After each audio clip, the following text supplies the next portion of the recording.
சவுலின் வீட்டு வேலைக்காரனாகிய சீபா என்னும் பேருள்ளவனை தாவீதினிடத்தில் அழைத்து வந்தார்கள். ராஜா அவனை பார்த்து, நீதானா சீபா என்று கேட்டான். அவன், அடியேன்தான் என்றான். அப்பொழுது ராஜா, தேவன் நிமித்தம் நான் சவுலின் குடும்பத்தாருக்கு தயை செய்யும்படி அவன் வீட்டாரில் யாதொருவன் இன்னும் மீதியாய் இருக்கிறானா என்று கேட்டதற்கு சீபா ராஜாவை பார்த்து, இன்னும் யோனத்தானுக்கு 2 கால்களும் முடமான ஒரு குமாரன் இருக்கிறான் என்றான்.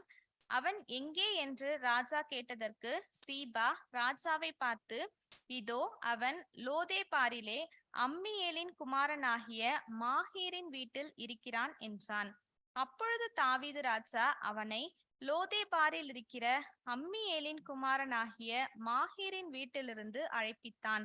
சவுலின் குமாரனாகிய யோனத்தானின் மகன் மேவிபோசேத் தாவீதின் இடத்தில் வந்தபோது முகங்குப்புற விழுந்து வணங்கினான். அப்பொழுது தாவீது, மேவிபோசேத்தே என்றான். அவன், இதோ அடியேன் என்றான். தாவீது அவனை பார்த்து, நீ பயப்படாதே, உன் தகப்பனாகிய யோனத்தான் நிமித்தம் நான் நிச்சயமாய் உனக்கு தயை செய்து உன் தகப்பனாகிய சவுலின் நிலங்களை எல்லாம் உனக்கு திரும்ப கொடுப்பேன்.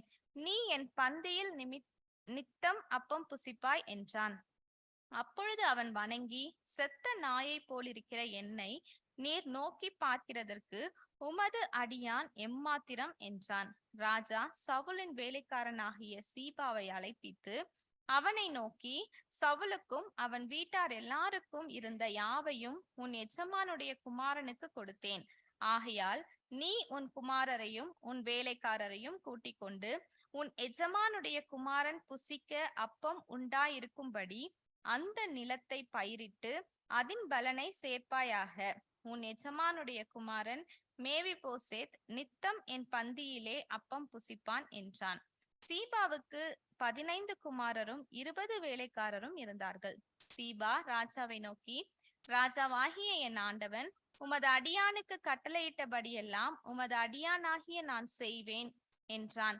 ராஜகுமாரரில் ஒருவனைப் போல மேவிபோசேத் என் பந்தியிலே அசனம் பண்ணுவான் என்று ராஜா சொன்னான். மேவிபோசேத்திற்கு மீகா என்னும் பேருள்ள சிறுவனாகிய ஒரு குமாரன் இருந்தான். சீபாவின் வீட்டிலே குடியிருந்த யாவரும் மேவிபோசேத்திற்கு வேலைக்காரராய் இருந்தார்கள். மேவிபோசேத் ராஜாவின் பந்தியில் நித்தம் அசனம் பண்ணுகிறவனாய் இருந்தபடியினால் எருசலேமிலே குடியிருந்தான். அவனுக்கு 2 காலும் முடமாயிருந்தது என்பது வாசிக்கும்படியாக கொடுக்கப்பட்ட வேத பாடம் வாசித்தாயிற்று. கிறிஸ்துவே உமக்கே மகிமை உண்டாவதாக.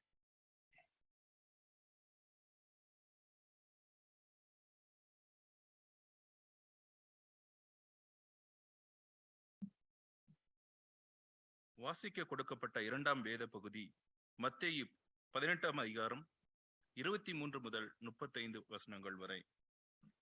எப்படி எனில், பரலோக ராஜ்யம் தன் ஊழியக்காரரிடத்தில் கணக்கு பார்க்க வேண்டும் என்றிருந்த ஒரு ராஜாவுக்கு ஒப்பாயிருக்கிறது.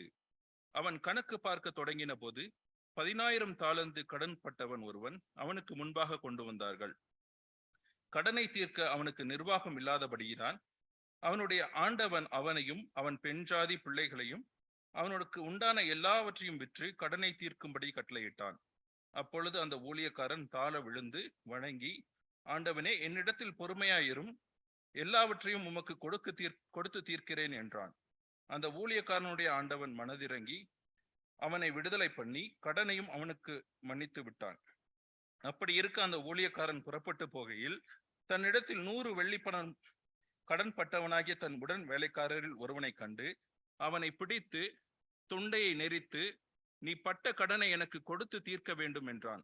அப்பொழுது அவனுடைய உடன் வேலைக்காரன் அவன் காலிலே விழுந்து, என்னிடத்தில் பொறுமையாயிரும், எல்லாவற்றையும் உமக்கு கொடுத்து தீர்க்கிறேன் என்று அவனை வேண்டிக் கொண்டான்.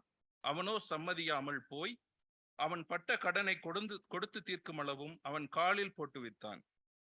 நடந்ததை அவனுடைய உடன் வேலைக்காரர் கண்டு மிகவும் துக்கப்பட்டு ஆண்டவனிடத்தில் வந்து நடந்ததையெல்லாம் அறிவித்தார்கள்.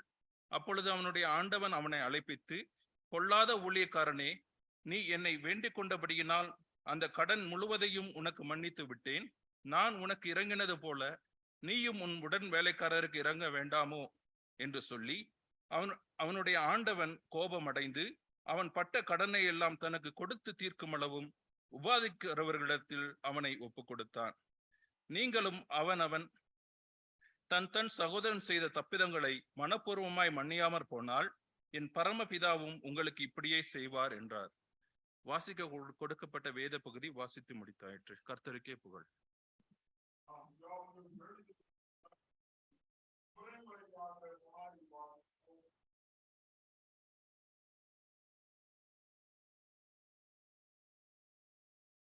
மாறி மாறி வாசிக்க கொடுக்கப்பட்ட சங்கீத பாடம் சங்கீதங்கள் 36.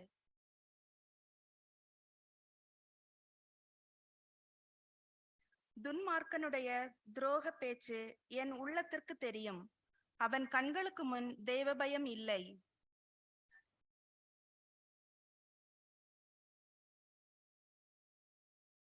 அவன் வாயின் வார்த்தைகள் அக்கிரமமும் வஞ்சகமும் உள்ளது.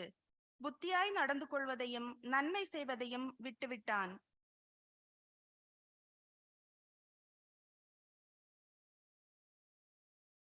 கர்த்தாவே, உமது கிருபை வானங்களில் விளங்குகிறது. உமது சத்தியம் மேக மண்டலங்கள் பரியந்தம் எட்டுகிறது.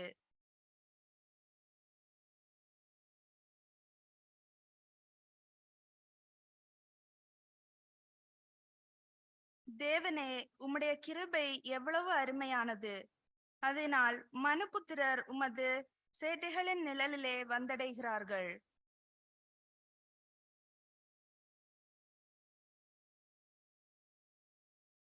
ஜீவ ஊற்று உம்மிடத்தில் இருக்கிறது. உம்முடைய வெளிச்சத்திலே வெளிச்சம் காண்கிறோம்.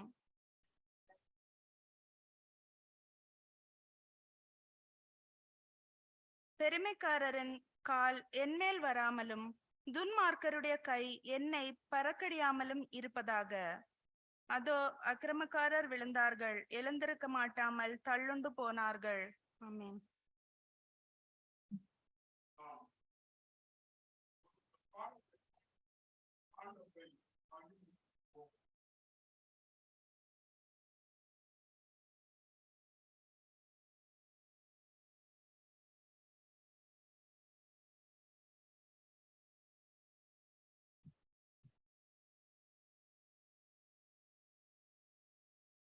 ஹல்லேலூயா. கர்த்தருடைய பரிசுத்த நாமத்திற்கு ஸ்தோத்திரம். இது இந்த நேரத்திலும் நாம் சபையோராய் நாம் எல்லாரும் சேர்ந்து ஒன்று கூடி ஆண்டவரை நாம் பாடல்களை கொண்டும் துதியை கொண்டும் அவரை நாம் ஆராதிக்கலாம். முதலாவது பாடலாக நம்ம விந்தை கிரு தேசு ராஜா உந்தன் சிலுவை என் மேன்மை, இல்லையா? இன்னும் அருமையான ஒரு பாடல். அந்த பாடல்ல என்ன வரிகள்னா, உந்தன் சிலுவை என்னன் மேன்மைன்ட்டு. சிலுவை என்பது அந்த காலத்துல ஒரு அவமானமான ஒரு இதுவா இருந்தது, சிம்பிளா இருந்தது, இல்லையா? Until Jesus came and he took up the cross and he got crucified. அது வரைக்கும் அது ஒரு அவமானமான ஒரு சின்னம் இல்லையா? ஆனா அவர் அதை எப்போ அதை நம்மளுக்காக அதை சுமந்து அதுலயே அவர் மரித்தாரோ அதற்கான ஒரு மேன்மையா அது ஒரு பெரிதான ஒரு மேன்மையா இருந்தது இல்லையா? சோ ஒரு அந்த ஒரு மேன்மையான ஒரு ஆண்டவரை இந்த நேரத்துல நம்ம துதிக்க போறோம் இல்லையா? அல்லேலூயா சொல்லலாமா? அல்லேலூயா. சோ இந்த நேரத்துல நம்ம எல்லாரும் வந்து ஆவியில உற்சாகமா நம்ம எழுந்து நின்று ஆண்டவரை நம்ம போற்றி நாம் துதித்து பாடலாம். நம்ம ஏதோ நம்ம வரிகள் இருக்கு பார்த்து பாடுறோம்னு இல்லாம நம்ம வந்து ஒவ்வொரு வரியையும் நம்ம உணர்ந்து பாடலாம். இது முதலாவது பாடலாக இந்த நேரத்துல இதோ மனுஷரின் மத்தியில் தேவாதி தேவனை வாசம் செய்கிறாரு என்ற பாடலை நம் சபையோராய் நாம் பாடுவோம். நம் கரங்களை தட்டி உற்சாகமாய் நாம் பாடுவோம்.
நம் கண்களை மூடி நாம் இந்த நேரத்துல நம்ம தெய்வனை ஆராதிக்கலாமா?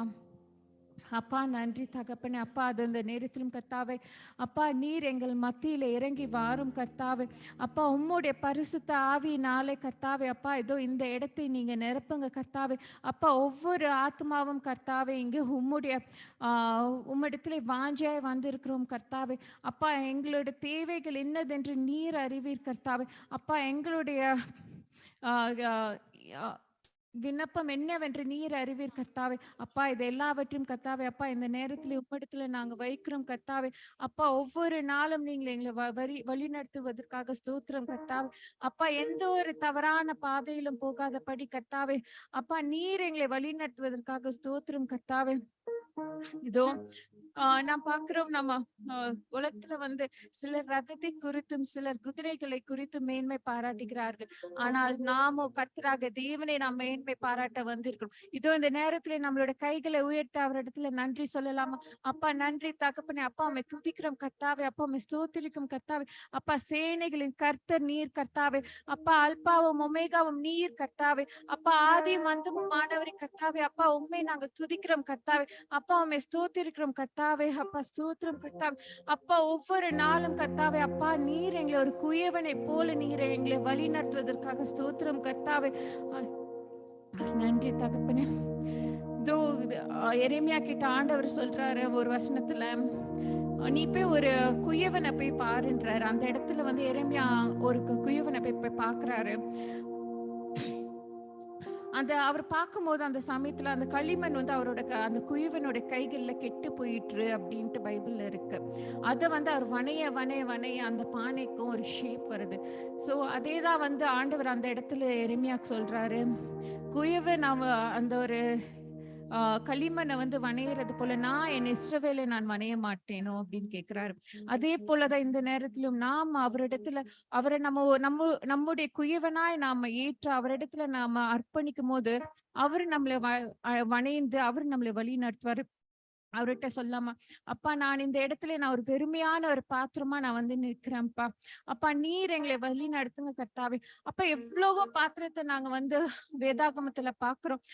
அவை போல நாங்களும் இருக்கணும் என்பதை நாங்கள் விசுவாசிக்கிறோம் கர்த்தாவே. அப்பா எங்களுக்கு விருப்பமா இருக்கு. ஆனாலும் கர்த்தாவே அப்பா எங்களுடைய எங்களோட பலன் வந்து இல்லாம பலவீனமா இருக்கு கர்த்தாவே. அப்பா நீர் எல்லாவற்றையும் நீங்க மாத்தி போடுங்க கர்த்தாவே. நம்ம அவரிடத்துல நம்ம வேண்டிக் கொள்வோமா? வெறுமையான பாத்திரம் நான் வெறுத்து தள்ளாமலே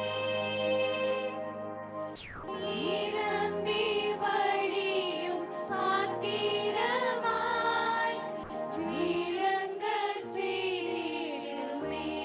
மறுபடியும் சொல்லுங்க, வெறுமையான பாத்திரம் நான். நம்ம மனதார உணர்ந்து சொல்லாமா, Lord, I completely surrender myself to you, O Lord. Lord, without you I am nothing in this world, Lord.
இப்பொழுது அந்த நேரத்திலும் கர்த்தாவே அப்பா, என்னை நான் ஒரு களிமனா இந்த நேரத்தில் உம்மிடத்தில் நாங்கள் அர்ப்பணிக்கிறேன் கர்த்தாவே. அப்பா, நீர் எங்களை வணைந்து எங்களை வழி நடத்தும் கர்த்தாவே. அப்பா, உம்முடைய விருப்பத்திற்கு ஏற்றபடி உம்முடைய சித்தத்தின்படி எங்களை நீங்கள் வழி நடத்தும் கர்த்தாவே. அப்பா, நீரே எங்களோட பலன் கர்த்தாவே. நீரே எங்களோட வெளிச்சம், எங்களோட கோட்டையா இருக்கிறீர் கர்த்தாவே. அப்பா, எங்களுக்கு இந்த உலகத்துல வேறொன்றும் இல்லை கர்த்தாவே. அப்பா, நீர் இருக்கும்போது எங்களுக்கு வேறொன்றுமே எங்களுக்கு தேவையில்லை கர்த்தாவே. அப்பா, உம்முடைய சிலுவை தான் கர்த்தாவே எங்களுக்கு மேன்மை. அப்பா, நீர் அனுப்பின உம்முடைய ஒரே குமாரன் தான் கர்த்தாவே எங்களுக்கு மேன்மை. அப்பா, அதற்காக நாங்கள் ஸ்தோத்திரிக்கிறோம் கர்த்தாவே. அப்பா, அந்த நேரத்திலும் கர்த்தாவே அப்பா, நீங்கள் இந்த நேரத்துல இறங்கி கர்த்தாவே அப்பா, எங்களோட துதிகளை நீர் கேளும் கர்த்தாவே. அப்பா, எங்களோட ஸ்தோத்திரத்தை கேளும் கர்த்தாவே. அப்பா, ஸ்தோத்திரம் கர்த்தாவே. நன்றி தகப்பே, ஸ்தோத்திரம் கர்த்தாவே. கிறிஸ்துவே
பாடலாமா? அவரு அந்த சிலுவையை சுமந்து நம்மளுக்காக அந்த பாவத்தையும் சாபத்தையும் நீக்கி நம்மளுக்காக அவருடைய உயிரை அவர் கொடுத்தார். இது இந்த நேரத்துல நம்ம சொல்வோமா, சாவின் பயம் நீங்கினது என்னில் உள்ள உம் வல்லமை. அப்பா, உம்முடைய சார்பில் நான் விழுந்தேனே, உம் காலங்கள் உம்முடைய கரத்தில். சாவின் பயம் நீங்கினதே, என்னில் உள்ள உம் வல்லமை. உம் சார்பில் நான் விழுந்தேனே, என் காலங்கள் உம் கரத்தில். சாவின் பயம், சாவின் பயம் நீங்கினதே, என்னில் உள்ள உம் வல்லமை. உம் சார்பில் நான் விழுந்தேனே, என் காலங்கள் உம் கரத்தில். ஏதும் என்னை என்ன செய்யும், நான் என்றுமே உம் கையிலே. விண்ணவரே சேரும் வரை அவரது வல்லமை காக்குமே. ஏதும் என்னை என்ன செய்யும், நான் என்றுமே உம் கையிலே. விண்ணவரை சேரும் வரை அவரது வல்லமை காக்குமே. கர்த்தாவே, அப்பா, உம்முடைய அன்பை விட்டு எதுவும் எங்களை பிரிக்கலாகாது கர்த்தாவே.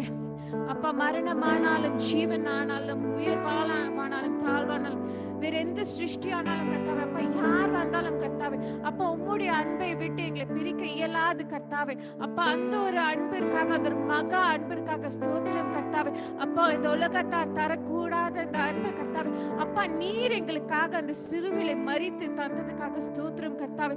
அப்பா அதை நாங்கள் ஏதோ தானோ என்று ஏற்றுக்கொள்ளாமல் கர்த்தாவே, அப்பா உம்முடைய தியாகத்தை நாங்கள் உண்மையிலே உணர்ந்து கர்த்தாவே, அப்பா உமக்காக நாங்கள் ஓடவும் இன்னுமாய் அர்ப்பணிக்கவும் நீங்க கிருபை செய்யுங்க கர்த்தாவே. அப்பா நாங்கள் உம்மிடத்துல இன்னுமாய் வாஞ்சையா வருவதற்கு கிருபை செய்யுங்க கர்த்தாவே. அப்பா உம்மிடத்துல இன்னுமாய் கர்த்தாவே ஆவிக்குரிய வாழ்க்கையிலும் இன்னுமாய் வளர நீங்க கிருபை செய்யுங்க கர்த்தாவே. அப்பா என்றைக்குமே கர்த்தாவே, அப்பா நீர் எங்களுக்கு கீதமாகவும் நீர் எங்களுக்கு வெளிச்சமாகவும் ஒரு ஜோதியாகவும் நீர் இருப்பீர் என்பதை நாங்கள் விசுவாசிக்கிறோம் கர்த்தாவே. அப்பா அது அந்த நேரத்திலும் கர்த்தாவே, அப்பா நாங்கள் சபையோர கர்த்தாவே, அப்பா அந்த நேரத்துல தாழ்மையோடு நாங்க வருகிறோம் கர்த்தாவே. அப்பா நாங்க கேட்க போற ஒவ்வொரு வார்த்தையும் கர்த்தாவே, அப்பா அது எங்களோட மனதுல பதிய நீங்க கிருபை செய்யுங்க கர்த்தாவே. அப்பா எங்களோட வாழ்நாளிலே கூட அதை நாங்க கடைபிடிக்க நீங்க எங்களுக்கு அது கிருபை செய்யுங்க கர்த்தாவே. அப்பா என்னதான் கர்த்தாவே, அப்பா ஆவி உற்சாகமா இருந்தாலும் கர்த்தாவே, அப்பா அந்த மாம்ச பலவீனதா இருக்கிறதா கர்த்தாவே, அப்பா எங்களால சில நேரத்துல நாங்க கீழே விழுகிறோம் கர்த்தாவே. ஆனாலும் கர்த்தாவே, அப்பா நீர் எங்களை அந்த ஒரு சேற்றில இருந்து தூக்கி கர்த்தாவே, அப்பா இன்னுமாய் கர்த்தாவே, அப்பா உமக்காக எங்களை நீங்க சுத்திகரிங்க கர்த்தாவே.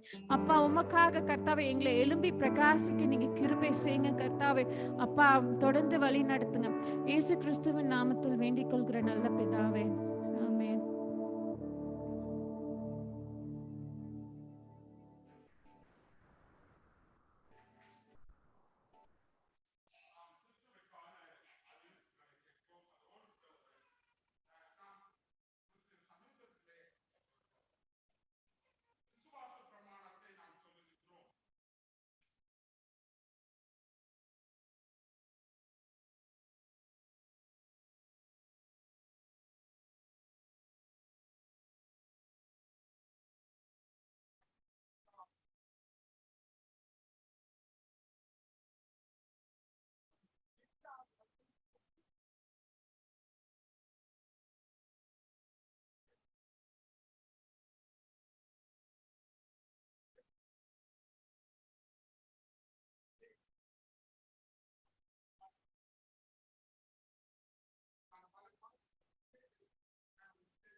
நல்லது. இந்த வழிபாட்டிலே கலந்து கொண்டிருக்கின்ற உங்கள் ஒருவரையும் திருச்சபையின் சார்பில் அன்போடு கூட வாழ்த்துகின்றோம், வரவேற்கின்றோம்.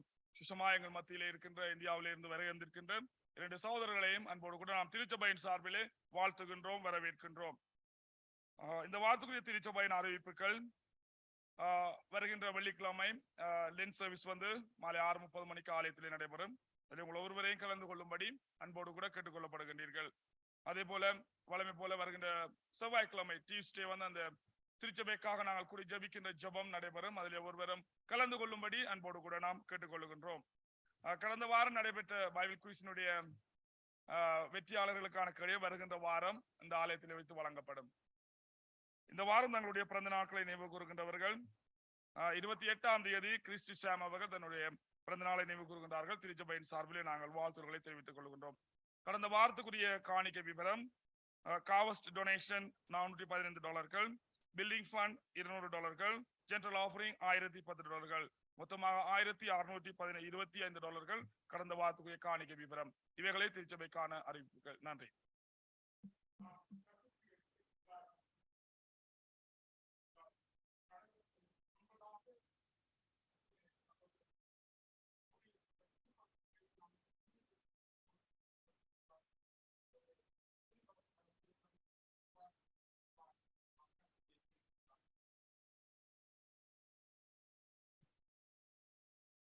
இந்த தினத்திலும் நம்முடைய சபையிலே வந்திருக்கிற நண்பர்கள் பாஸ்கர், மனோஜ் அவர்களை உங்களுக்கு அறிமுகப்படுத்துவதிலே நான் மிகவும் மகிழ்ச்சி அடைகிறேன். ஏன்னா அவங்களை சுமார் 20 ஆண்டுகளுக்கு மேலாக தெரியும். ஸோ நாங்க அந்த நாட்களிலே ஒரு 5 அல்லது 6 குடும்பங்களாக டெஹிலா ஃபெலோஷிப்னு சொல்லி ஒரு ஆங்கில ஃபெலோஷிப் நாங்கள் இருந்தோம். அந்த நாட்களில் நாம் ஞாபகம் இருக்கிறது, நான் கொண்டு போகும்போது சாமை வந்து பேஸ்னெட்டில் தூக்கிட்டு போனோம் என்னோட பையனை. That's how we were. அப்படி ஒரு குடும்பமாக நாங்கள் இருந்தோம்.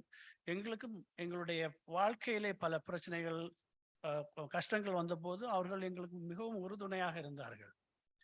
அதற்கு மேலாக சில வருடங்களுக்கு முன்னதாக இந்தியாவிலே பல சபைகளை எரிப்பதும் நொறுக்குவதும் அப்படிப்பட்ட செய்திகளை கேட்டபோது ஆண்டவர் அந்த அந்த ஃபெலோஷிப் மக்கள் மத்தியிலே ஒரு உணர்வை கொடுத்தார். அவர்கள் உழைத்தால் நாங்கள் சபையை கட்டுவோம் என்று. அப்படி என்ற ஒரு உற்சாகத்தோடு பல வருடங்களாக இப்பொழுது சபைகளை நாம் கேட்கலாம். Amazing, it's amazing testimony. ஒரு 5 அல்லது 6 அல்லது 8 குடும்பங்களாக எவ்வளவு ஆண்டவர் எடுத்து உபயோகப்படுத்த முடியும் என்பதற்கு ஒரு டெஸ்டிமனி அது. அவர்கள் அதை பகிர்ந்து கொள்வார்கள். அதோடு கூட மனோஜ் வந்து இப்பொழுது ஆண்டவர் மனோஜனுடைய மனதிலே ஒரு பாரத்தை கொடுத்திருக்கிறார். இந்தியாவிலே பல போதகர்கள் பல கஷ்டத்தின் மத்தியிலே they are struggling. அப்படிப்பட்ட போதகர்களை எப்படி நாம் அவர்களுக்கு உதவி செய்வது, அவர்களை உற்சாகப்படுத்துவது, அதை குறித்தும் பகிர்ந்து கொள்வார்கள். இந்த 2 மினிஸ்ட்ரிஸை குறித்தும் அவர்கள் பகிர்ந்து கொள்வார்கள்.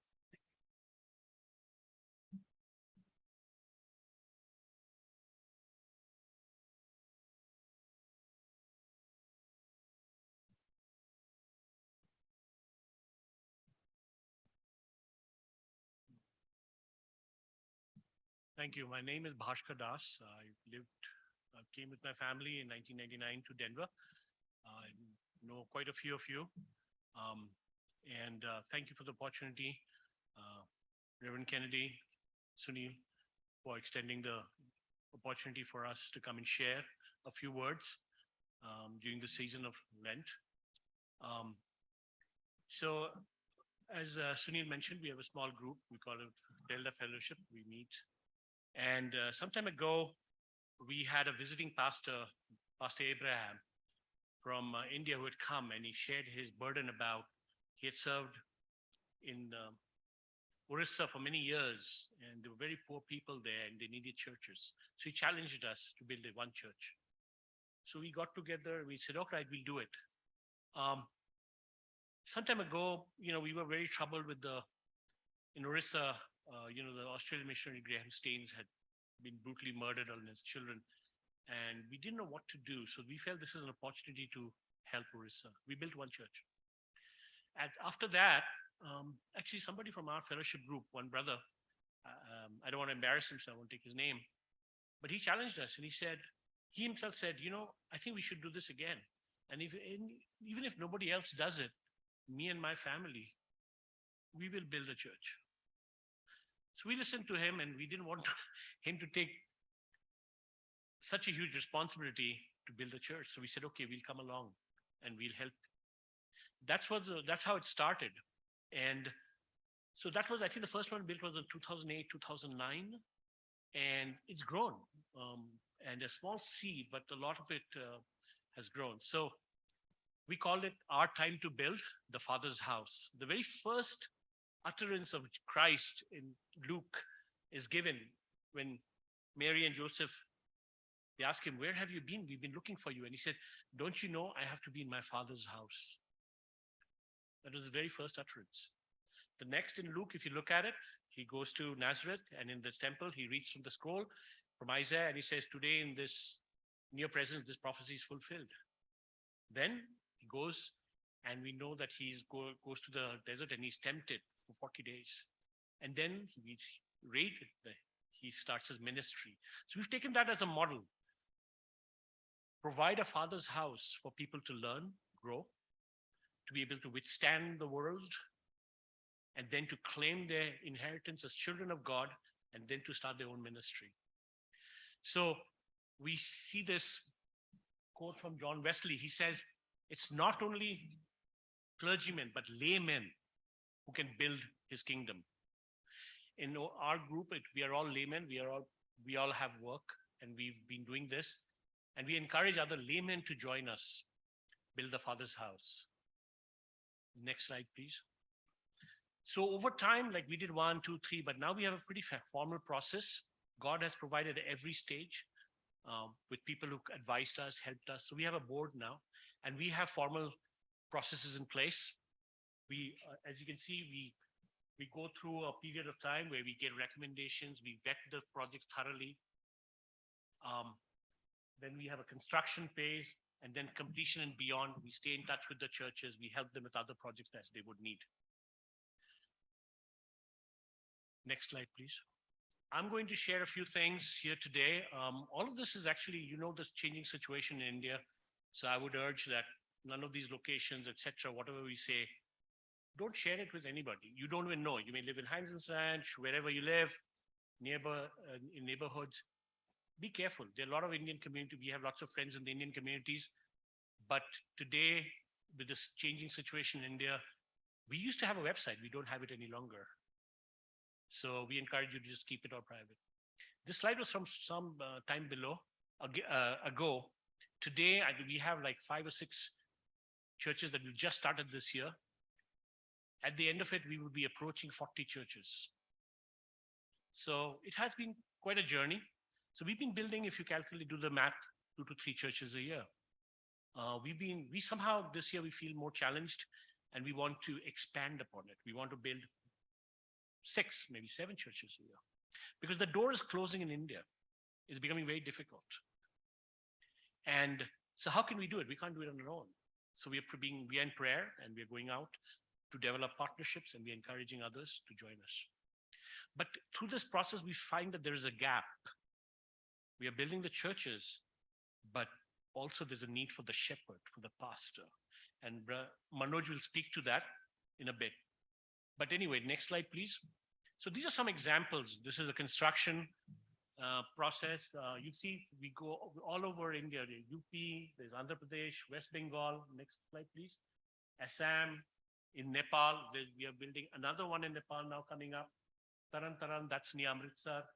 A lot of places we built in Tamil Nadu, Karnataka, Chhattisgarh. So a lot of places. Next slide, please. Okay, that's it. Please stay there. So what we propose to you is, this is just one of the slides I picked up. We have about 7 in the pipeline.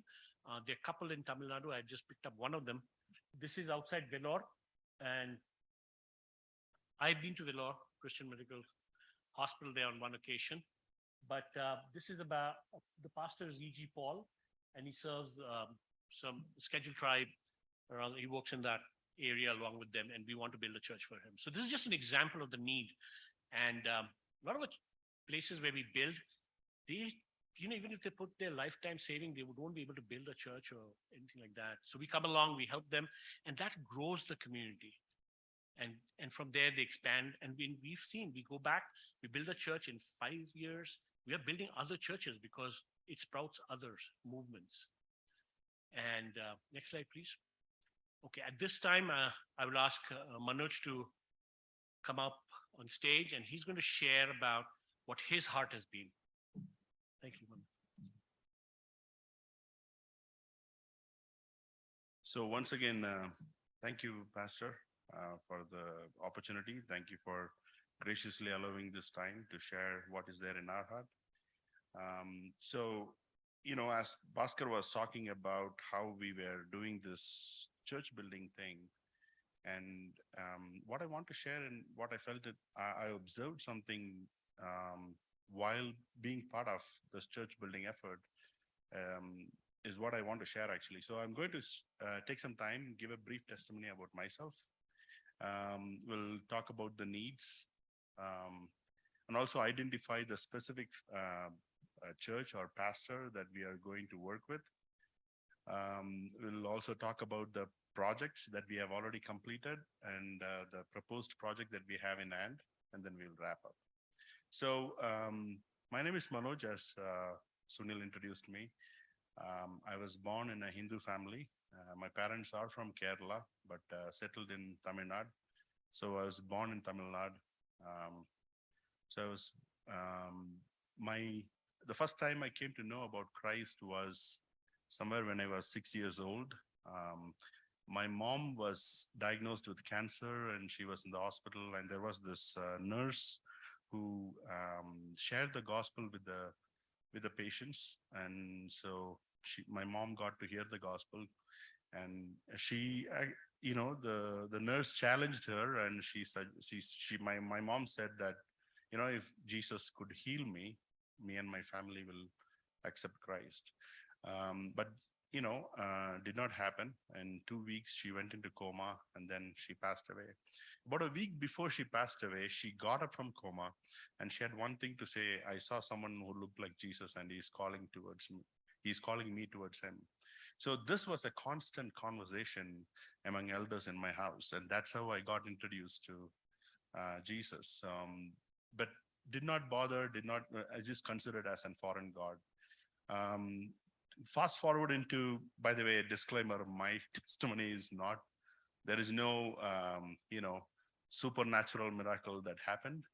It's small events that God used in slow progression that slowly changed. God changed my heart towards him. So one other incident that I want to share with you is when I was in 10th grade, I used to live with my dad and my stepmom. And so we had this puja thing, and we used to stand there and do the puja thing, right? It's a traditional Hindu thing, right? Every Friday we do it. And there was this, so just about 2 weeks before that, this incident happened. There was a man in our community who was, he had an affair with another lady, and he was called a womanizer. So it became a big talk because his son is my friend. So it became an embarrassing situation for the family. And this registered in my mind that he was called a womanizer. He had a couple of other women outside the city and all those stuff. So I was standing and doing the puja, and the idol Muruga is there, and both Valli and Devi, the two idols, are there. And this thought came to my mind: if a man has two wives and he is called a womanizer, what is the standard of God? And immediately the response was, hey, don't talk about God, just shut up. But that was a stepping stone towards me becoming an agnostic. So started not believing in God, kind of thing. Years went by. I used to travel about 100 miles back and forth from my home to school and back. So I had a friend at that time. His name is Chandra Singh. His parents are, typical Tirunelveli side people, Christians, dad and mom Christians. Both of them are principal teachers in school. So she suggested to my dad, why don't your son stay in my house and finish his exam, because he's traveling. He takes about 2 hours to come one way and 2 hours to go the other way. So my dad was like, he listened to all what she said. He came home and he said, that Christian lady, she's going to convert you. Because the aversion Hindus have against Christians, right? And I told to myself, if that happens, I have a lot of ample evidences to argue with a Christian. So eventually I ended up staying there. My dad allowed me to stay there. And I was ready, prepared. I was happy on one side that I get to stay with my friend and go to school. School was about 100 feet from their house. But I was also prepared to counter-argue with them. To my surprise, I stayed there for 2 years. Not even once they spoke about Christ. But later on, I came to know they prayed fervently that if it is God's will, that they will get a chance to share the gospel. They never opened their mouth. Eventually, I ended up asking them after 2 years, became like a family member, right? So I ended up asking them, so what is about your God? Why should he die? And so that led into the sharing the gospel, going to the campus crusade, and then I became a believer.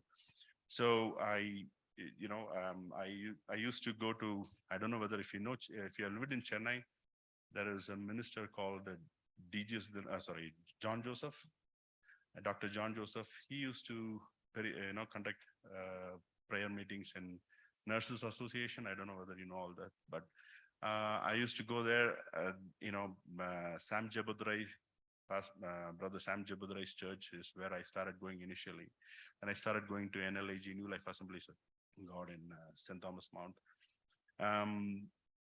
By the grace of God, I started growing spiritually. It is in NLAG that I came to know one of my friend whom I'm going to introduce you now. There was a time when, there was a missionary called, an evangelist called Jivanandam. I don't know whether you know all of them, but there was a North India missionary conference that will be conducted, and there'll be a lot of people going to North India. My friend was one of them, Moses. I will talk about him a little bit. He went to Kashmir initially, didn't start the ministry there, couldn't start it. He started a ministry in Orissa. So that is the background in India. I got married. I got married to my wife. Her name is Lakshmi. She is also from a Hindu background like me, from a Malayali background. That was another testimony how we came together. But God is good to us that we have 3 kids. I have a twins, a son and a daughter, Stuti and Abhinav, the 6-year-old.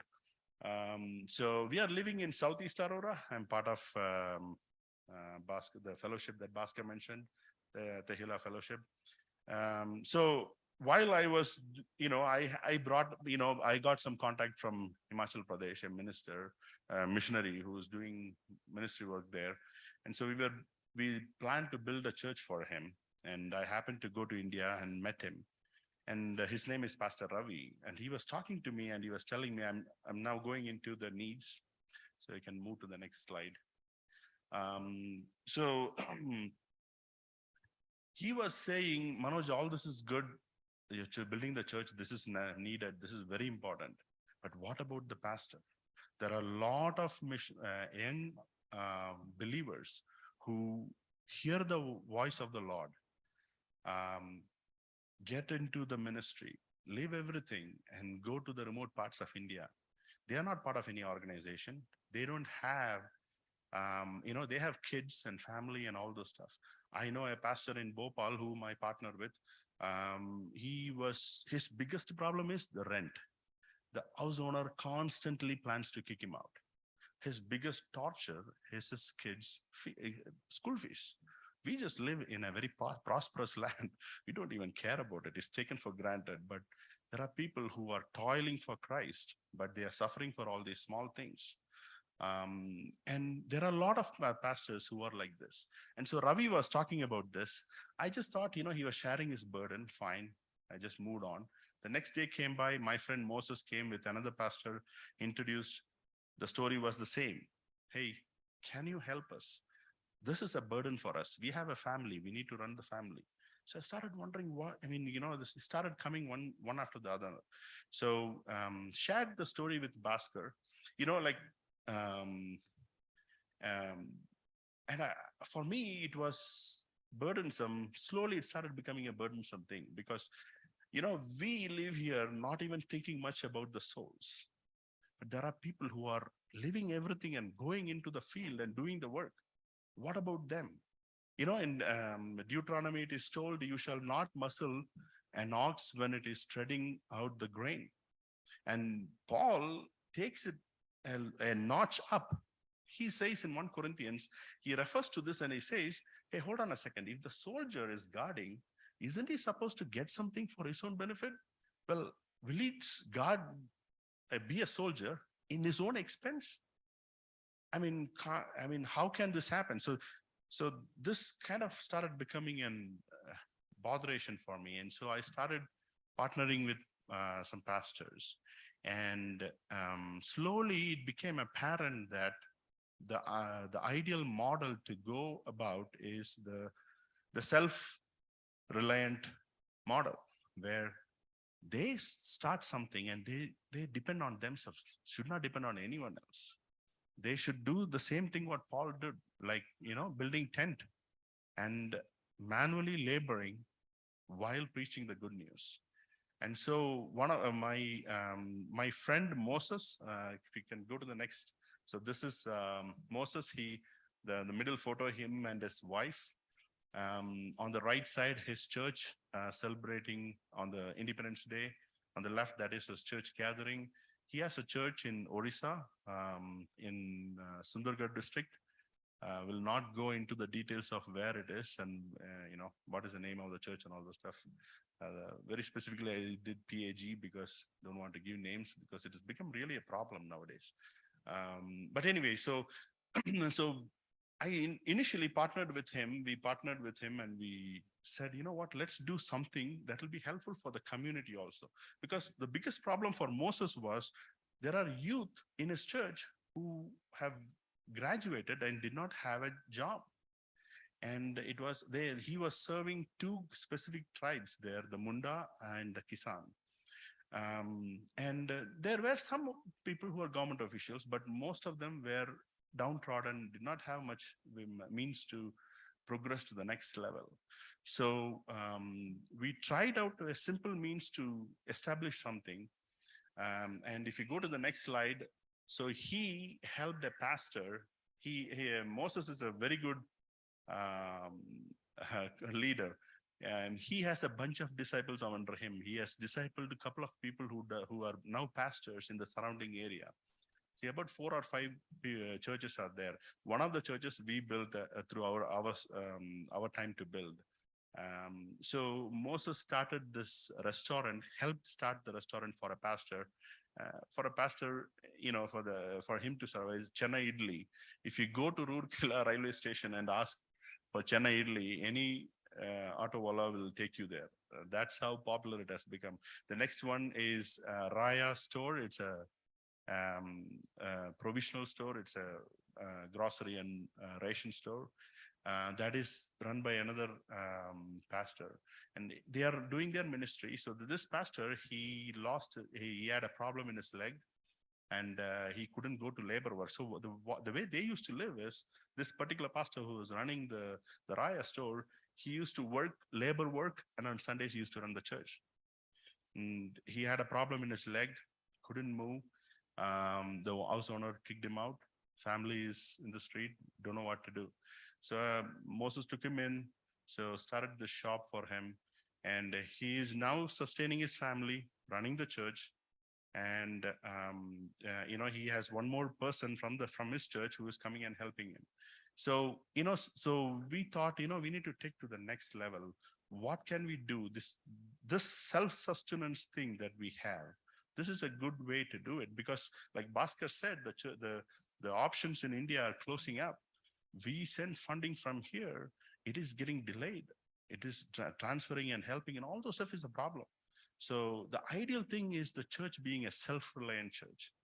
So we came up with the idea that we partner with Moses to start buy an oil machine, which can, produce oil from any type of oil seed.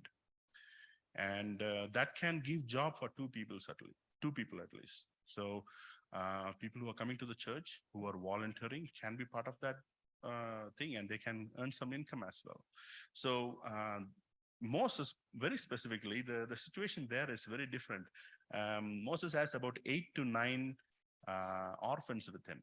The way it works in that area is, out of these 8 to 9 orphans, only 3 are 100% orphan. The remaining 6 of them have a dad or a mom. They just come and say, I can't afford to take care of myself. You just take care of the kids. I will once in a while come and give a rice or some money. You take care of them. That's how it is.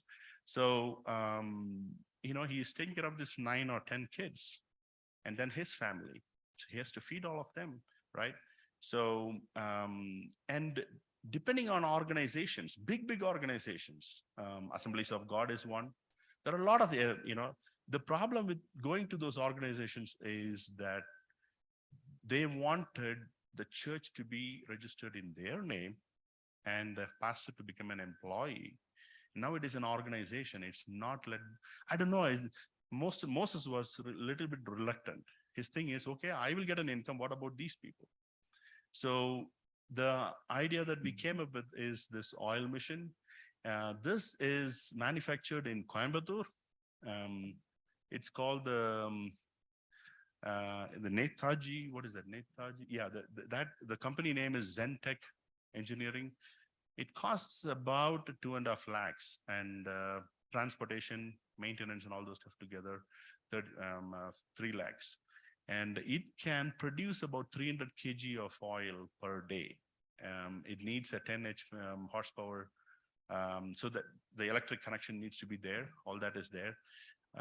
So this will be is something that we felt will be helpful for that community where they can sustain themselves and provide an opportunity for the others to go. So go to the next slide. Yeah, so I just want to present this case. We are just piloting this and see how it goes. We want to partner with the pastors who are in remote part of India, not part of any organization, doing their ministry alone. We want to partner them to pray for their families, to be partakers with them, being here, to care about their kids, to care about their family. So that's the burden slowly that is emerging out of all these experiences that we have gone through.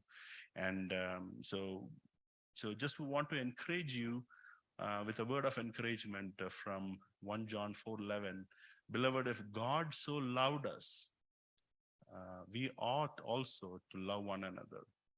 And also from John 3:18, it says, let us not love in words, neither in tongue, but in deed and in truth. So I just encourage you, if God leads you to partner with us, to partake in this type of ministry, just contact me, or you can contact Bhaskar. And may God bless you, Bhaskar. Your turn.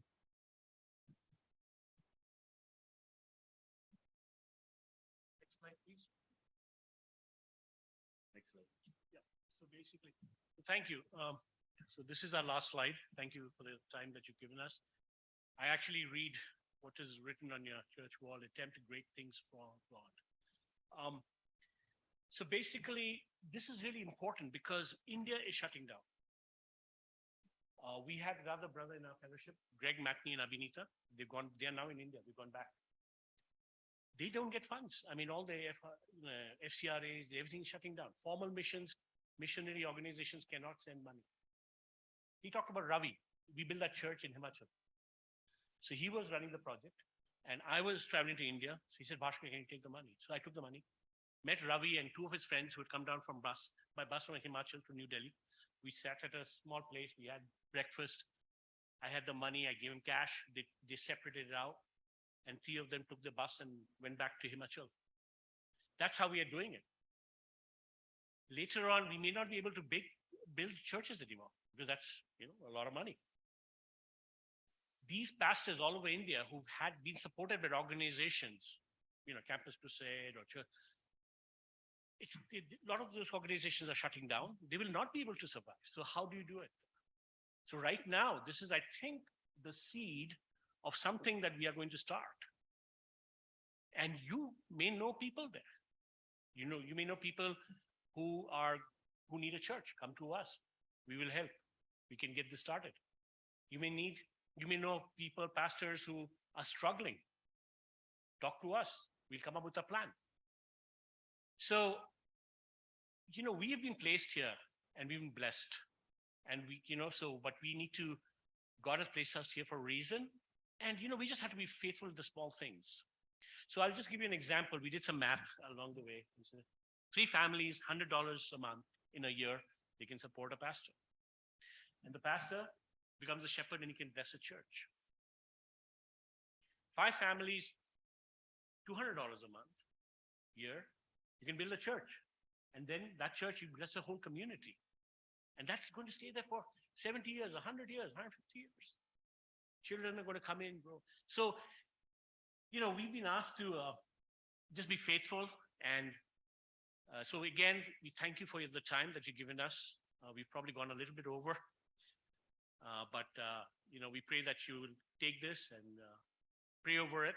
And we are here in this community. We are your brothers and sisters in this community. And let us know if you have needs. We'd like to come alongside and partner with you. And we'd like you to partner with us. Thank you very much.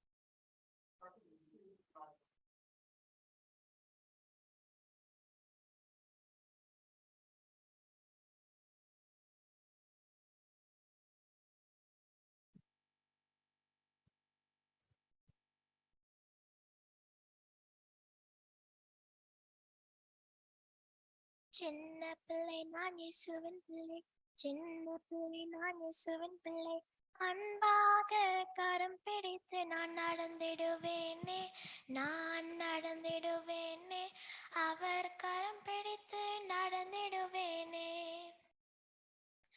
சின்ன பிள்ளை நான் இயேசுவின் பிள்ளை, சின்ன பிள்ளை நான் இயேசுவின் பிள்ளை, அன்பாக கரம் பிடித்து நான் நடந்திடுவேனே, நான் நடந்திடுவேனே, அவர் கரம் பிடித்து நடந்திடுவேனே. காணாமல் போன ஆட்டுக்குட்டி நான், என்னை தேடி வந்த மேய்ப்பன் அவரே. காணாமல் போன ஆட்டுக்குட்டி நான், என்னை தேடி வந்த மேய்ப்பன் அவரே. அவர் சொல்படி கேட்டு நான் மாறிடுவேனே, அவர் பிள்ளையாக மாறிடுவேனே. அவர் சொல்படி கேட்டு நான் மாறிடுவேனே, அவர் பிள்ளையாக மாறிடுவேனே. சின்ன பிள்ளை நான் இயேசுவின் பிள்ளை, சின்ன பிள்ளை நான் இயேசுவின் பிள்ளை, அன்பாக கரம் பிடித்து நான் நடந்திடுவேனே, நான் நடந்திடுவேனே, அவர் கரம் பிடித்து நடந்திடுவேனே. வானதிராஜன் நம் வல்லராஜன் வானத்தில் வருவாரே. வானதிராஜன் நம் வல்லராஜன் வானத்தில் வருவாரே. அவர் சத்தம் கேட்டு வானத்தில் பறந்திடுவேனே, நான் அவருடனே பறந்திடுவேனே. அவர் சத்தம் கேட்டு வானத்தில் பறந்திடுவேனே, நான் அவருடனே பறந்திடுவேனே. சின்ன பிள்ளை நான் இயேசுவின் பிள்ளை, சின்ன பிள்ளை நான் இயேசுவின் பிள்ளை, அன்பாக கரம் பிடித்து நான் நடந்திடுவேனே, நான் நடந்திடுவேனே, நான் அவருடனே நான் அவருடனே பறந்திடுவேனே.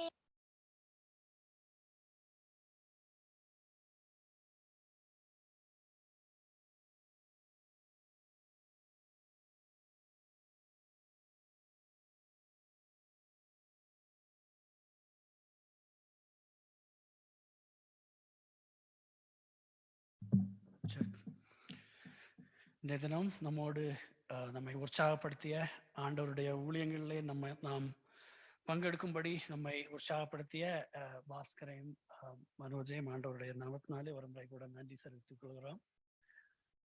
அவர் சொன்னது போல உங்களுக்கு தெரியாது, Bhaskar is an architect. Is an architect. அவர் பை ப்ரொஃபஷன் இந்தியாவிலே ஆர்கிடெக்சர் படித்தவர்.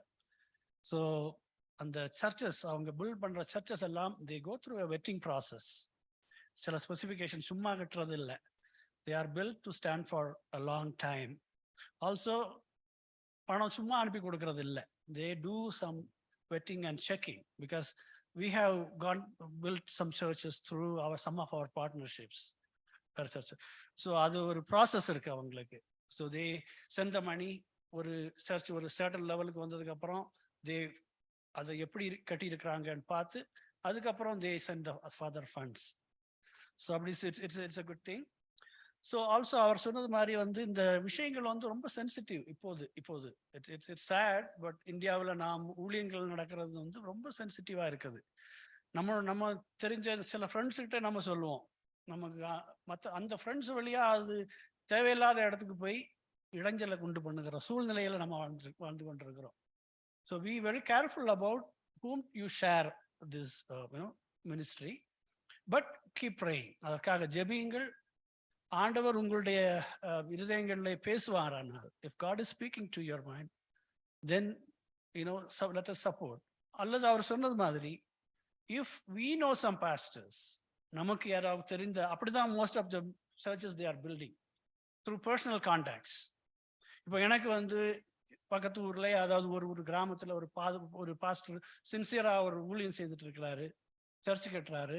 அவருக்கு தேவை இருக்குது அப்படின்னு சொன்னான்னா நான் I can bring it to them. அவங்க they go through their vetting process. எப்படி பண்ணுறது, என்ன பட்ஜெட்டு, என்ன இதில் கட்டலாம் அப்படின்லாம் பண்ணி that's how they go through it.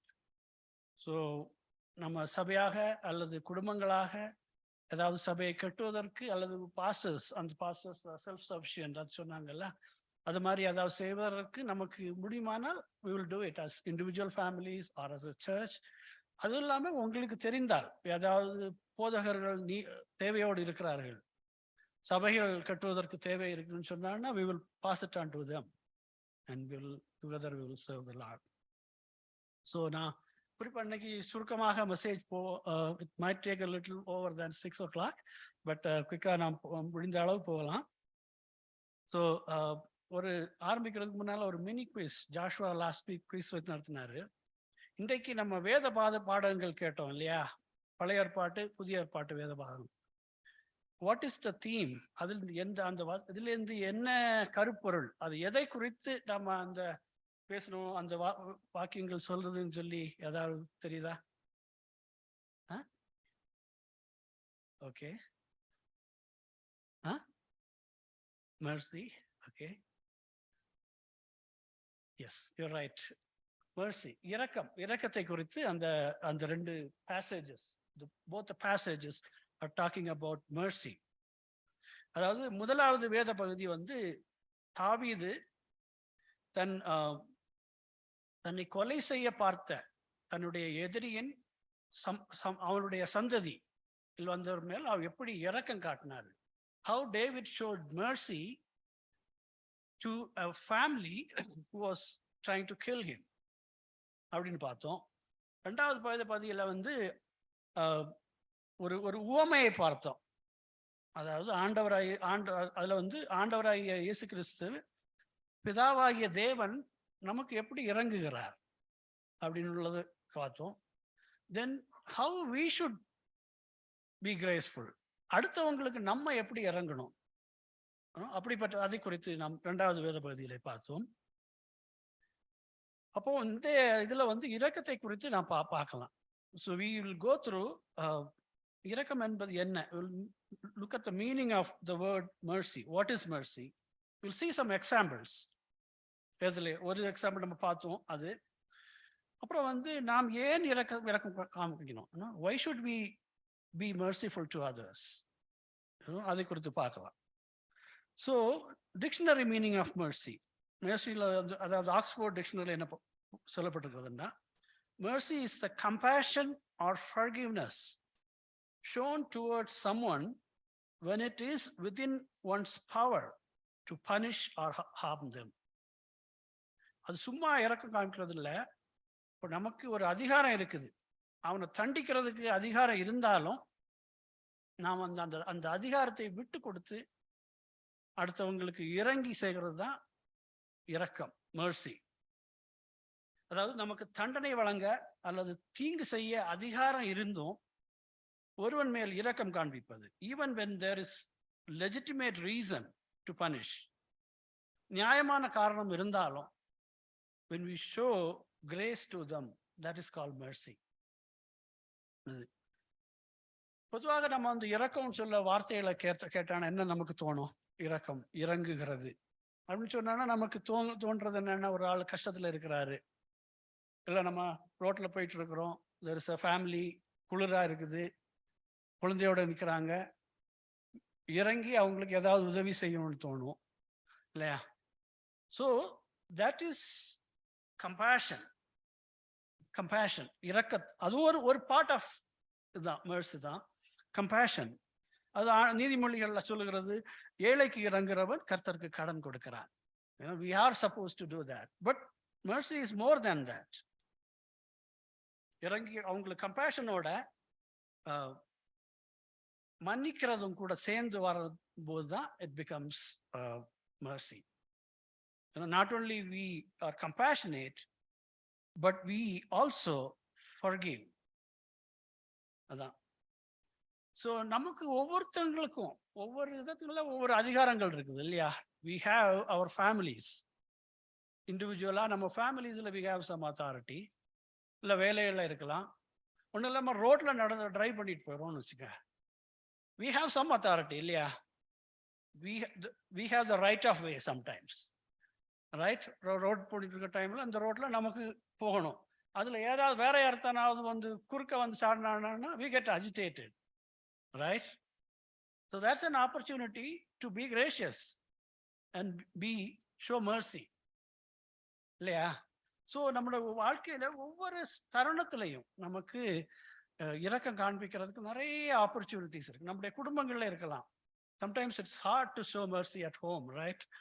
That's my case. சில சமயம் வந்து I will be harsh sometimes.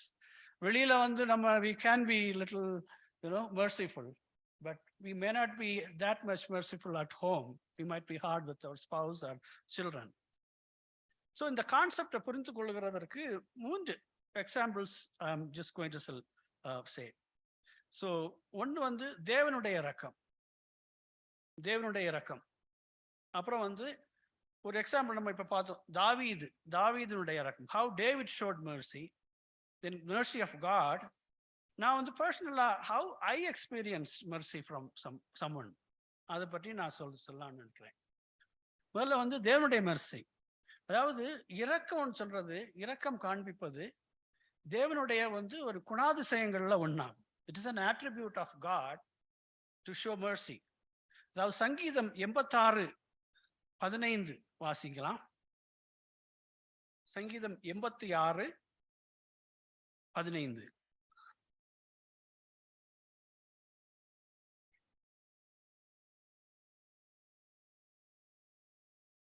ஆமா, these are the attributes. ஒன்னாவது மன உருக்கமும் இரக்கமுள்ள தேவன். நம்முடைய தேவன் இரக்கமுள்ள தேவன். அதாவது சங்கீதம் 103:13 சொல்லுறது, தகப்பன் தன் பிள்ளைகளுக்கு இறங்குகிறது போல கர்த்தர் தமக்கு பயந்தவர்களுக்கு இறங்குகிறார். அப்படிப்பட்ட தேவன். ஸோ அதோட ஒரு எக்ஸாம்பிள், த கிரேட்டஸ்ட் எக்ஸாம்பிள் என்னன்னா, the greatest example of God's mercy is in him sending his son Jesus to die for our sins. இல்லையா? That's the greatest example. நம்முடைய பாவங்களுக்காக அவர் தம்முடைய ஒரே பேரான குமாரனை நமக்காக பாடுபட்டு மரிக்க அனுப்பினது. அதாவது God's righteousness requires punishment for our sin. இல்லையா? அவருடைய நீதி அது. பாவம் செய்தால் அதற்கு தண்டனை உண்டு. அது எப்படிப்பட்ட தண்டனை? ஆனா அந்த தண்டனை வந்து நாம் கொடுக்க வேண்டிய தண்டனை, இல்லையா? நாம் ஏற்றுக்கொள்ள வேண்டிய தண்டனை அந்த பாவங்களுக்காக. ஆனால் அதற்கு மேலாக நமக்கு பரிகாரியாகிய அவரை அனுப்பினார் மனது தேவன். அதாவது ஏசாயா 53:53 அதிகாரம் 5, 6 வசனங்கள்ல மிக அந்த சொல்லப்பட்டிருக்கிறது, அதாவது ஆண்டவர் எப்படி வந்தார் என்று. அதாவது வாசிங்க, ஏசாயா 53:5, 6.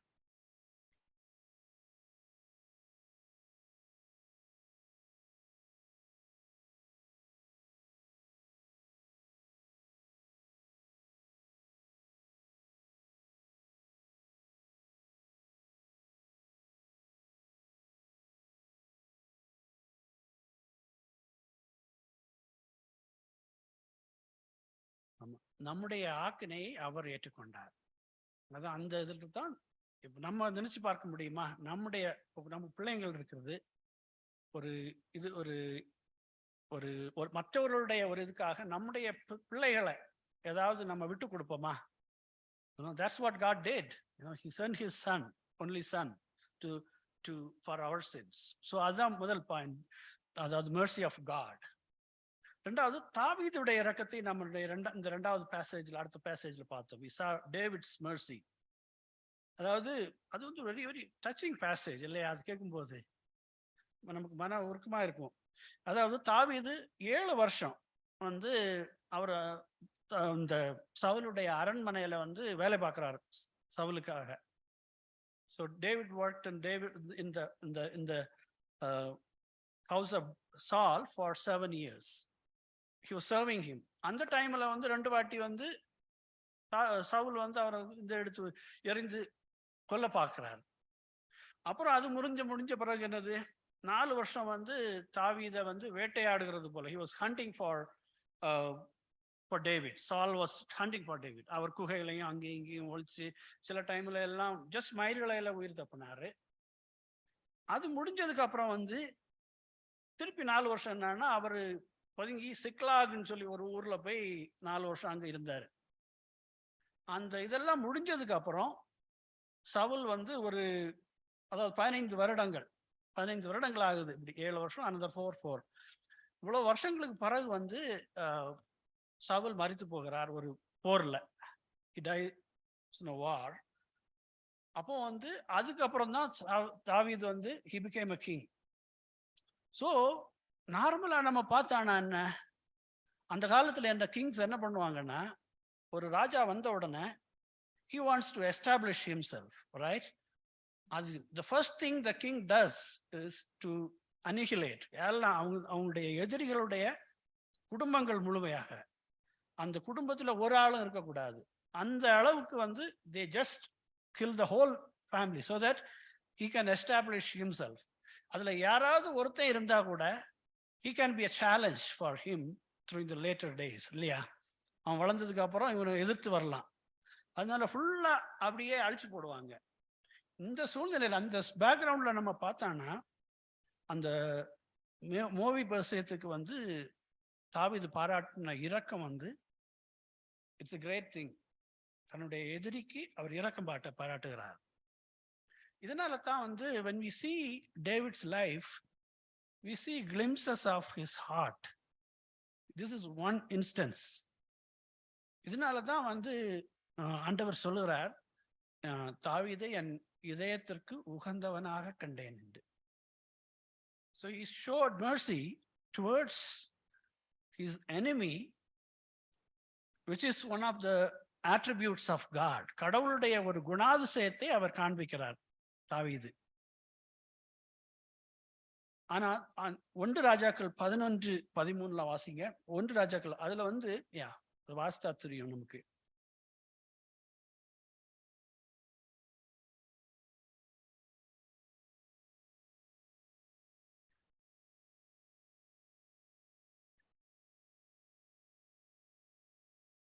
ஆமா this is because of what David did.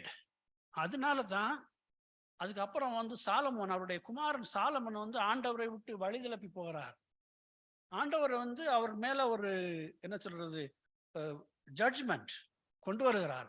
ஆனாலும் தாவீது நிமித்தம் அவர் பாராட்டின இரக்கத்து நிமித்தம் சாலமோனுக்கு அவர் இரக்கம் காமிக்கிறார்.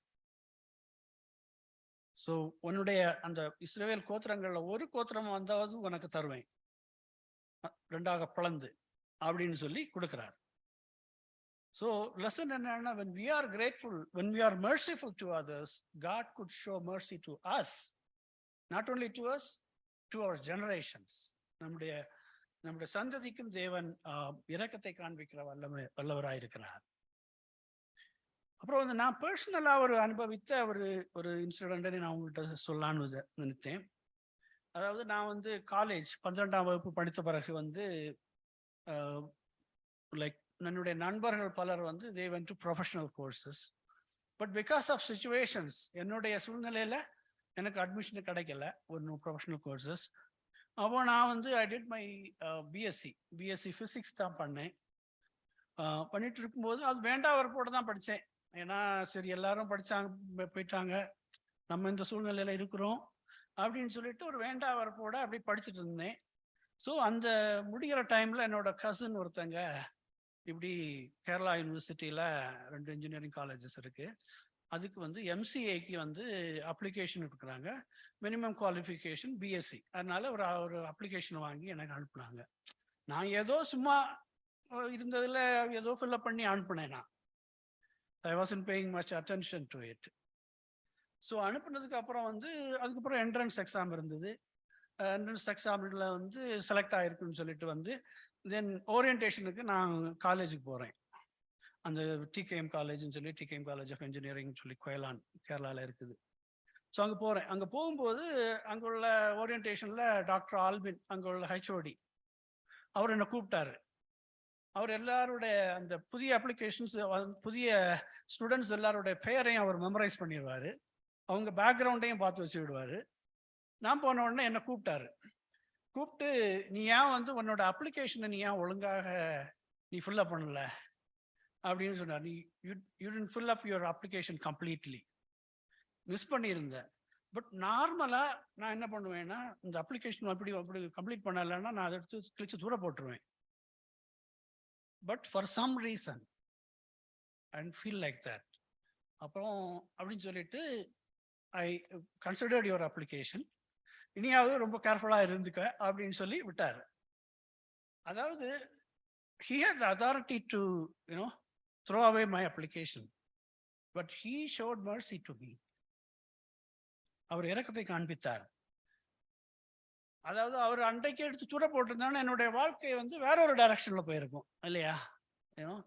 he showed mercy to me. ஆனா அவருக்கு நான் I couldn't thank him because அந்த வருஷத்துல he retired போயிட்டாரு. 2 வருஷத்துக்கு முன்னாடியே போன வருஷமா வந்து he passed away. அப்போ எங்களுக்கு அந்த எம்சிஏ என்னோட பேட்ச், என்னுடைய சீனியர்ஸ் எல்லாமே ஒரு பெரிய ஒரு ஃபேஸ்புக் குரூப் இருக்கு. அதுல வந்து நான் போஸ்ட் பண்ணேன் what he did for me அப்படி. So each of us will have examples, right? இந்த மாதிரி பல நம்முடைய வாழ்க்கையில பல மக்கள் வந்து இரக்கம் காண்பிச்சிருக்கலாம். But we are called to show the same mercy to others. We receive the mercy from God, we receive mercy from others, but we are expected to show the same mercy to others. அதான். So அடுத்தபடியாக சீக்கிரம் முடிச்சிடலாம். தேவன் நாம் ஏன் பிறரிடம் இரக்கம் பாராட்ட விரும்புகிறார்? Why does God expect us to show mercy? இல்லையா? முதலாவதாக வந்து தேவன் முதலாவதாக நம்மிடம் இரக்கம் காட்டினார். God has shown mercy first, இல்லையா? ரைட், வாசிக்கலாம். எபேசியர் 2ஆம் அதிகாரம் வசனங்கள் 4 முதல் 5 வரை.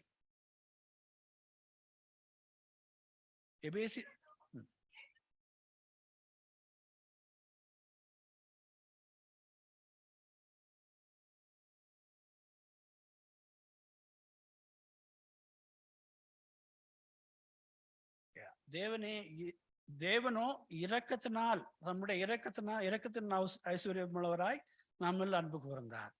First, the reason why we should show mercy is first because God has shown mercy to us. நாம் அவரிடமிருந்து பெற்றுக்கொண்ட இரக்கத்தை மற்றவர்களிடம் காண்பிக்க விரும்புகிறார். அதாவது நாம் இப்ப பார்த்தோம் இல்லையா, மத்தேயு 18ஆம் அதிகாரம் அந்த உவமையில பார்த்தோம் இல்லையா, 18:23 முதல் 35 வரை இன்றைக்கு உள்ள வசனத்துல, அதாவது if we don't show mercy to others, don't expect mercy from others or God, இல்லையா? That's the கருப்பொருள் அதோட. So நம்முடைய ஒவ்வொரு நாளும், when we think about it, each day we need mercy from somewhere, right? From God. நமக்கு தான் தெரியும் நம்முடைய பாவங்களும் நம்முடைய அக்கிரமங்களும் ஒவ்வொருத்தங்களுக்கும் தான் தெரியும். So we need to show mercy to others. ரெண்டாவது இது வந்து தேவன் God commands us to show mercy. அதாவது மீகா 6ஆம் அதிகாரம் 8ஆம் வசனத்தை பார்ப்போம். மீகா 6:8.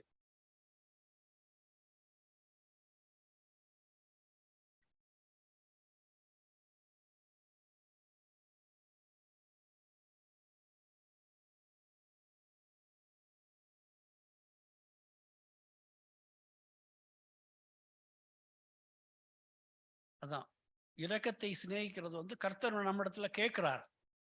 ஆங்கிலத்தில் எப்படி சொல்லப்பட்டிருக்கிறது? What does the Lord requirement? What does the Lord require of you? To act justly and to love mercy. அப்படின்னு சொல்லப்பட்டிருக்கிறது. And walk humbly with your God. So ரெண்டாவதாக பார்க்கும்போது தேவன் கட்டளை இடுகிறார். He requires us to show mercy to others. முதலாவது வந்து God showed mercy on us. ரெண்டாவது வந்து he requires us to show mercy. மூணாவதாக நான் வந்து we will be his witness when we show mercy, இல்லையா? உலகத்துல வந்து நாம் இரக்கம் காட்டுவதனால் அவருடைய சாட்சிகளா இருக்கிறோம். We live in a world where everybody is selfish, இல்லையா? Any place where you go, there is some competition. But when we, in the midst of that, when we show mercy, we stand out. ஒரு ஆள் இரக்கம் காமிக்கிறாருன்னு சொன்னான்னா அது உலகத்தில் உள்ளவங்களுக்கு வித்தியாசமா இருக்கும். But that's not for our glory, but we can use that to glorify God. என்னத்தினால நான் why did I behave that way? Why did I show mercy? கேட்கும்போது we can say, it's not, I received mercy from someone and I'm showing the same mercy to you. You can also get the same mercy from him. அப்படின்னு சொல்லிட்டு அவங்களை வழி நடத்தலாம். So மூன்றாவதாக நாம் இரக்கம் காட்டுவதனால் அவருடைய சாட்சிகளா இருக்கிறோம். ஸோ இன் கன்க்ளூஷன் மற்றவர்களிடத்துல நம்ம இரக்கம் காண்பதற்கு டெலிபரேட்டா look for opportunities to show mercy. Even in our family, நம்முடைய குடும்பங்கள்ல, நம்முடைய வேலை இடங்கள்ல மற்றும் நண்பர்கள் மத்தியிலே ஒருத்தங்கள் பிரச்சனை நம்ம பண்ணாலும் use the opportunity to show mercy. Look for opportunities to show mercy. அதாவது தேவன் நம்ம இது ஒவ்வொரு நாளும் தேவன் நம்ம மீது எவ்வளவு இரக்கம் காண்பித்திருக்கிறார் என்பதை நாம் நினைத்து நம்முடைய அக்கிரமங்களை மன்னித்து நம்முடைய பாவங்களை மன்னித்திருக்கிறாரு. Whatever we deserve, he doesn't give. இல்லையா? அதை நினைத்து நாம் மற்றவர்களுக்காக இறங்குவோம். ஸோ கன்க்ளூஷன், தேவன் தாமே அவருடைய இந்த குணாதிசயமான இரக்கத்தை பிறருக்கு காண்பிக்க நமக்கு அருள் புரிவாராக.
துரிகரமாய்